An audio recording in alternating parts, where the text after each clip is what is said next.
Hello, everybody. It's the Film Optimist, and today I'm talking about Dennis the Menace, based off of a comic strip. It's the comic strip with the same name. This movie was brought to us from the genius behind Home Alone and other cult classics, John Hughes. It certainly feels Home Alone-y.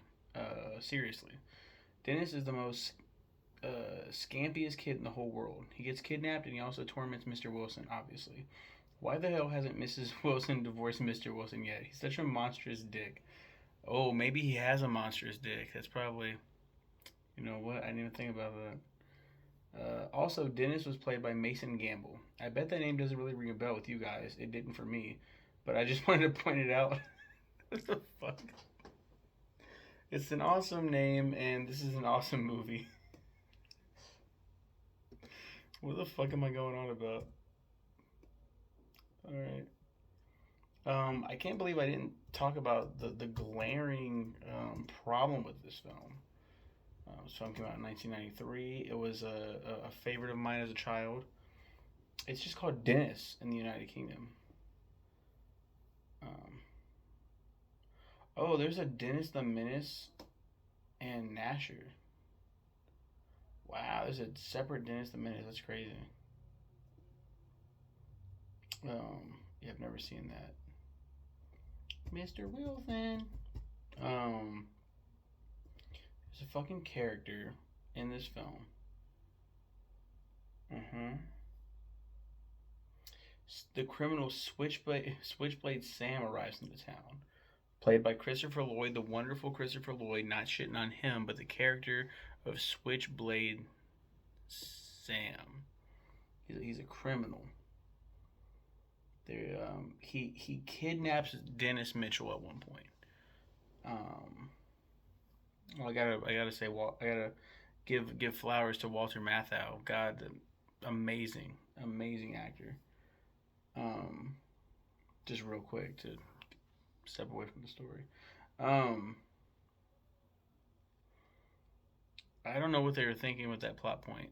Like, man, we need to make a Dennis the Menace film. How do we like add drama? Let's get an old creepy dude to kidnap Dennis. Not too crazy, right? Well, his name's Switchblade Sam. He carries around a switchblade in his pocket, and it's very creepy. Um, yeah, I remember loving the film as a kid, and then I rewatched it, and I still had that feeling, but I also felt very unnerved and creeped out by Switchblade Sam's presence. Um, and this is before having children of my own. I was like, I don't like this. I remember this is worth noting, worth talking about, worth mentioning. I do my Omegle thing, have my conversations. I'm talking about Dennis the Menace, and I said maybe it was just the nostalgia glasses, but I still liked it. I still enjoyed it.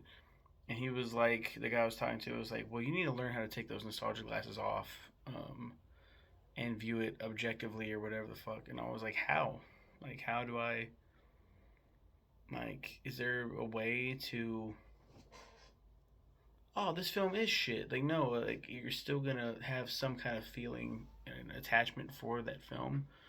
Um, I mean, there are some movies that I've seen uh, since I was a kid. I remember fucking loving as a kid. Then I watched it. Did we talk about We're Back, a Dinosaur Story? Because that's another one that I think it's coming up soon.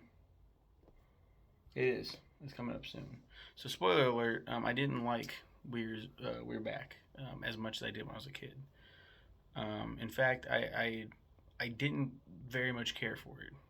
I didn't hate it, but I was like, man, this was so much better when I was a kid. And like, if you say this to people that grew up in the same time period and saw that movie, they're like, underrated classic, underrated gem. Oh my god! And I'll go. I'll probably rehash this. I'll probably forget all about the fact that I mentioned it here, but it's like you can't argue with people that have this nostalgia for these films. Like I don't like Disney's Dinosaur. It's one of their most boring films they've ever made.